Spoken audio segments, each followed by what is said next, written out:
I was approached about a month ago by a gentleman in the neighborhood that had two pieces of documents pertaining to Albert DeSalvo, who, when we go back into the history of Boston crime, was the Boston Strangler who was convicted of being a serial killer. I believe he killed 13 women. The youngest girl, I believe, was 19, and he had killed a woman who was 78. He was arrested at a house in Bridgewater, Mass.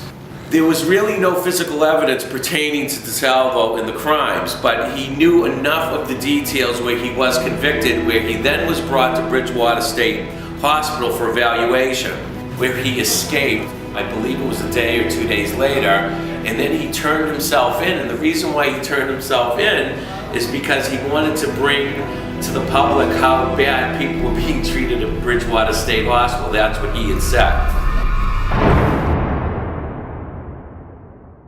The gentleman had quoted me that he wanted $800. I said, I'll give you $600 cash. And that was my bottom line. And he looked at me, he says, show up here tomorrow morning with the money and it's yours. What we decided to do was I brought it to a printing company, and we actually had pictures made up. And this is the black and white of Albert DeSalvo. So, speaking for Timeless Antiques Watch and Jewelry Company, we want to do more history of this, and we want to eventually possibly find a buyer and possibly find out how much money this thing is actually worth.